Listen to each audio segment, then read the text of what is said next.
Welcome back to the channel, everybody. I'm here doing the March 2019 Non-Calc section from the SAT. If you like my videos, please remember to like, subscribe, hit the notification bell so you can see every time I upload new videos for how to do all the sections. Anyway, let's do this. Non-Calc section, let's do it. Number 1. Tony spends $80 per month on public transport. A 10 ride pass is $12.50. Single ride pass is $150. We got information about the passes. We want to know which of the equations best represents the relationship between G and T. Well, we know that G is the number of 10 ride passes, and we know that costs $12.50. And we know that single ride passes is gonna be $150, and we know that in total he has to spend $80. So we know that 12.5 G plus 1.5 T should be equal to 80, because then the left and right side of the equations are going to be representative of how much he would spend in the public transport. So D would be our answer.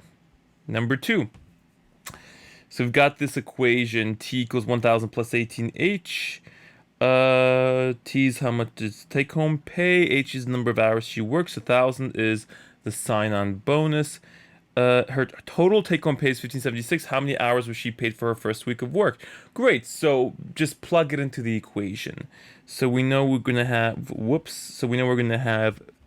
Oh my God. Okay. There we go.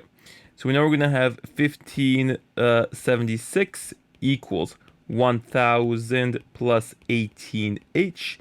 18H is going to be equal to 576. So now we just divide both sides by 18. 576 divided by 18. 18 will go into 57. 18, 36, 54. So 3 times. Minus 54 equals 3. That brings us twice. So we're going to get an answer of B, 32. Number 3. A clothing store is having a sale on shirts and pants. Cost of each shirt is $15. Cost of each pair of pants is $25. We can spend at most $120. So we have to spend less than or equal to $120. So first of all, we know the answer just from that can't be B or D. Then we just got to match up the numbers to the variables. He spends $15 on the shirts, $25 on the pants. The one that represents that is going to be A. Number 4, what is the solution to this equation? Just do the equation out. So we're going to have, if we FOIL this out, we're going to have negative 3x plus 15 equals negative 2x plus 4. Let's add 3x to both sides, subtract 4 from each side. So we're going to have 11 equals x. So our answer is going to be A.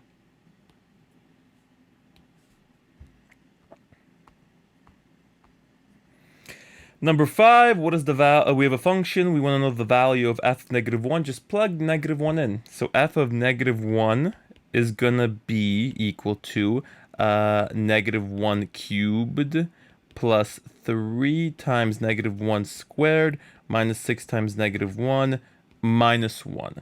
So this is going to be negative 1 plus 3 plus 6 minus 1.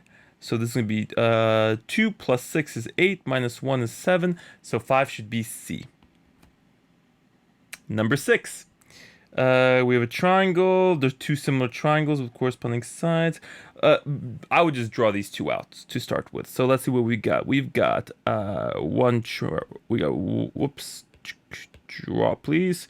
One triangle. And we've got a second triangle. One triangle is let's say A, B, C, D, E, F. So A, B, and D, E are corresponding sides, so we drew them correctly. D, E is 2 times A, B. So in other words, D, E, so the D, E is 2 times A, B, okay. The perimeter of A, B, C is 20. What is the perimeter of D, E, F? Okay, well, for example, let's say A, B were to equal, let's say 10. No, that would mean DE would be 20. So, boom. Okay, but now we know that the perimeter of ABC is 20. So we know that the perimeter of DEF should basically just be double the perimeter of ABC. So really, we don't even have to really do all the extra work. So that's it. So since the perimeter of ABC is going to be 20, the perimeter of DEF is going to be B40.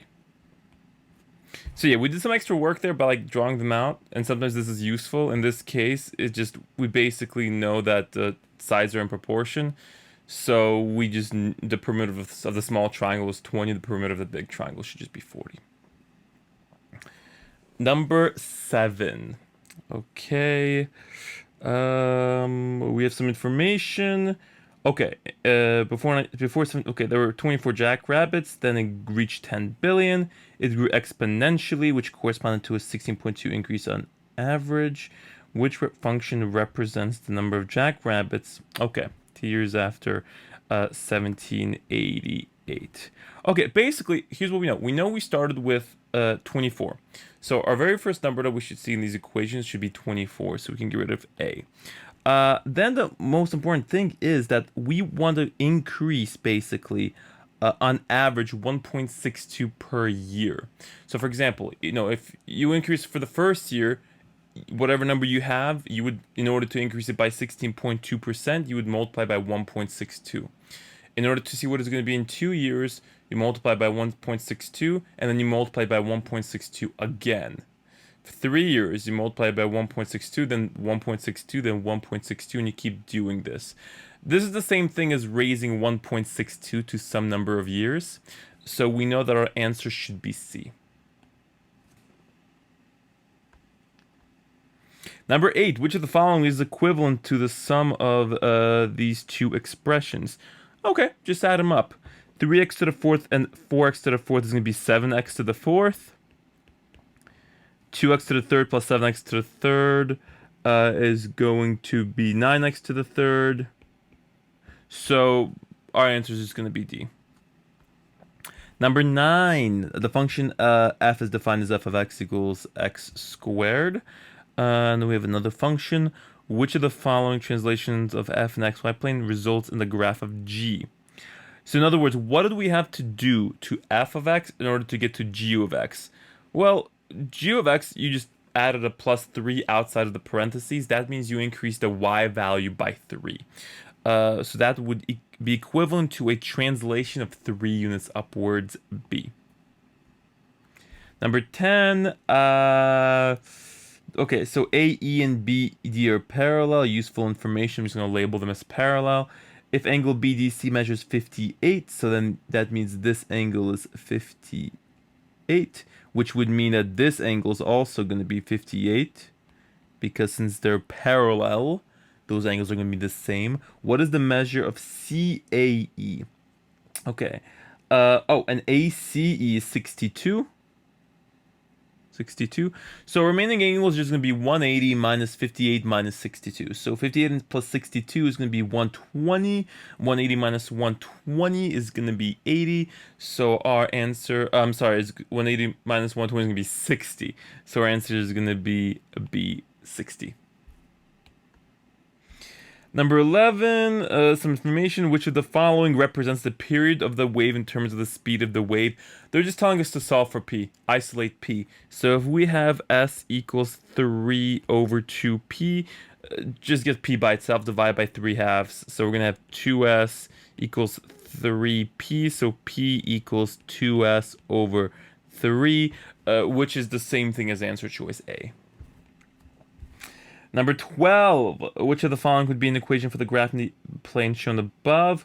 Well, let's see what we got first. We got a y-intercept of 1, 2, 3, 4, so we know it can't be A or D because the y-intercept is 4. Then we just got to identify what the slope is. Well, we're going to go 1, 2, 3, 4 down, and 1, 2, 3, 4, 5, 6, 7, 8, 9, 10, 11, 12 to the right. 4 down, 12 to the right. is going to be a slope of 1 negative, and it's downwards, right? So it's going to be negative. So it's going to be negative 1 over 3. So our answer is going to be C. Number 13, we have this triangle in a circle. Okay, so arc FG. This one is congruent to GH. Okay, and the measure of G is 30. Cool, what is the measure of H? If those two arcs are congruent, that means the angles opposite those arcs are also going to be the same. So like F is going to be equal to H. So if they're equal, well, we know that the angles of a triangle have to add up to 180. So we're left with 150 degrees when we subtract angle G. And then since F and H are the same, you can just take 150 and divide it by 2 to get either one, which would be C75. Number 14, which of the following is equivalent to the 4th root of x squared plus 8x plus 16? So some stuff so basically, we don't have to do very much here at all. Because we know when we're taking, let's say we have the x squared, right? And we're taking the 4th root of x squared. So we know we're going to be left with the 4th root of x squared. Well, this is the same thing as x to the 2 over 4, which is the same thing as x to the 1/2, which is the same thing as square root of x. But the only one of the answer choices, which when we do it out is going to give us this x to the 1/2, is going to be d, right? Because we're raising d plus 4 to the 1/2 power. So we're going to get an x to the 1/2. So we know d is going to be our answer. And last of the multiple choice, number 15, which of the following could represent the graph of the function in the xy plane? Whenever you have an equation like this, put it into slope-intercept form, so like y equals mx plus b form. So this is going to be, so let's rewrite this. So we're going to rewrite this as by equals negative ax plus b. So y is going to be equal to negative a over bx plus 1. So we know our y-intercept is going to be 1. So the answer right away can't be b. Let's see what else we know. We know that b is bigger than a, right? So this tells us that our rise is going to be smaller than our run. So our change in y has to be less than our change in x. So we need to pick the answer that has a change in y being less than the change of x. In a, the change in y is equal to the change in x, right? Because you go down 2 over 2, so a can't work. B, we eliminated. C looks like the change in y is 2, the change in x is 4, so that works. And then D is the opposite, so our answer is going to be C. And now, just the grid-ins. Number 16, what value of x satisfies the equation given? Just solve it out. 2x equals 9, whoopsie. Okay, 2x equals 9, so x is just equal to 9 over 2. Done. Number 17, what is the solution to the equation above? Best way to do, usually what they're looking for in this kind of a question is they want you to just factor something out of the top and then cancel stuff out. So we're going to factor out an x minus 3 in the top. So we're going to have x minus 3 times 11 over x minus 3 equals x. X minus 3's just cancel out. So x equals 11. Done. Number 18. What is xy is a solution to the system of equations above. What is the value of 100x plus 40y? There's like a few ways to do this. It's just a system of equations. You could use substitution, you could use elimination. But here what they want you to notice is that you can just add the equations together. If you add them together, you're going to get 5x plus 2y equals 61. Now, of course, this isn't our, our great 100x plus 40y. But you know what we could do? We could just multiply both sides by 20. And then we will get that. So if you multiply the left side by 20, we're going to get 100x plus 40y. And then if we multiply the right side by 20, we're going to get, let's see, 61 times 20. 0, 0, 2, 12, 12, 20. So that's the answer. Apparently I have low battery remaining. Good for me. Number 19, what is the value, is to give us a quadratic, what is the value of t? So we just got to do this out and then either factor it or quadratic formula this bitch. So let's see which one we can do. We've got 9t squared minus 15t minus 14 equals 0. Yeah, we can't really factor this. So quadratic equation time, have fun. So x equals negative b plus or minus the square root of b squared minus 4ac all over 2a. And just plug numbers in. We're going to replace a with 9, b with negative 15, c with negative 14. So this is going to become 15 plus or minus the square root of negative 15 squared minus 4 times 9 times negative 14 all over 2 times 9, which is 18. Okay, so this is going to be equal to, time for some funsies. 15 squared is 225. 4 times 9 is 36. What's 36 times 14? Let's see. 36 times 14, 24. Carry the 2, 12. 14, 6, 3. So 4, 10, 1, 504. So we have to add 225 to 504, which is 9 to 729. Great. So 729. So this is going to be 15 plus or minus the square root of 729 all over 18. Lovely. Let's see what we can do next. Square root of 729. We know they're going to give us a pretty clean number because this is the non-calc section, but this is a massive number. Easiest thing to remember is, in order to get a 9 at the end, when you square something, like, it needs to be something that gives you a 9 at the end. The only number that will give us a 9 at the end when we square it is 7, because 7 times 7 is 49. So really the answer can only be either 17 or 27. Now I know off the top of my head that 17 is going to be too small, so let's double check and see if 27 would work. So 27 times 27, 9, carry the 4, 14, 18. Okay. Then 14 here, carry the 1. This will be 5, so 7, 2, 1. So we just proved that, oops, and this should have been a 9, not a 7. So yeah, so it looks like 27 would be the answer. So we're going to be doing, oh my goodness, 15 plus or minus 27 all over 18. Good. We know the answer has to be positive because they told us t has to be positive. So we can just do the 15 plus 27. 15 plus 27 is going to be 42. So we're going to get 42 over 18. And if you reduce this down, this would be 21 over 9. If you reduce it all the way down, it's going to be 7 over 3. So 7 over 3 is our answer. Okay, but that's the only really long one that we have to deal with here, right? So it's all good. It's all Gucci. Number 20. We have a function. We know the zeros. What is the value of c? Okay, well remember, the value of c is just the constant at the end, right?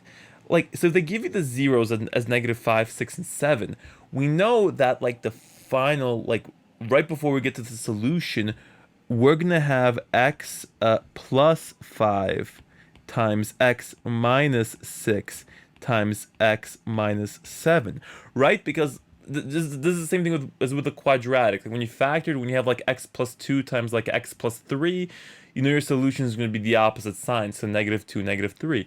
In this case, they give us a solution. So from the solution, we can get these factors. And now we know that if we FOIL these out, the last term, that c value, is just going to be the 5 times the negative 6 times the negative 7. 5 times negative 6 is negative 30, times negative 7 is positive 210. So 210 is our answer. And that's it. Hope you liked the video. If you did, please like it, share it, subscribe to the channel, and I will be making way more in the future. Peace out, bromigos.